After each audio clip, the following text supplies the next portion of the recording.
The Unexpected Love Story of Alfred Fiddleduckling by Timothy Basil Ering. Captain Alfred was sailing home. On his little boat, there were new ducks for his farm, and nestled safe inside his fiddle case, a precious gift for his wife. It was a beautiful duck egg that was very close to hatching. A duckling born in my fiddle case must be named Alfred Fiddleduckling, Captain Alfred said with a giggle. You're going to be a very special little duckling, Captain Alfred told the egg. But something unexpected was coming. It was a storm, a big one. A sudden and mighty gale whipped the seas into a raging fury. After an endless hour of howling wind and tossing seas, there was silence. No waves, no wind. A blanket of fog covered everything. Hidden in the whiteness, as thick as pea soup, sat a little cottage overlooking the bay. On the porch stood a gentle lady in a gray wool coat. Tears of worry dropped from her cheeks into the mist. Yet, far offshore, deep in the fog, alone and drifting, the egg cracked. No one was there to hug little Alfred when he stumbled out of his shell. But there was an object floating not too far away in the waves. Alfred quacked.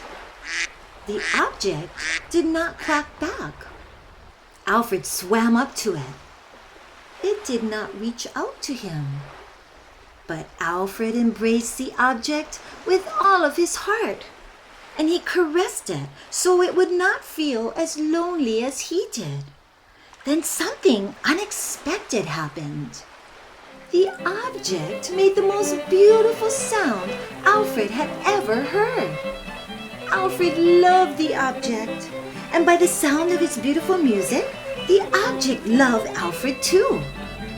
They drifted through the fog, over wave after wave, playing together until Alfred felt something touch his feet. They had landed at a very mysterious place. Alfred held the object close. "Don't be afraid," he said. And in a few moments, the soft, comforting sounds began again. The sounds drifted on through the foggy reeds until they reached the very keen ears of a beast that was lurking in the tall grasses. The beast's heart pounded. How unexpected! He wanted to follow those sounds.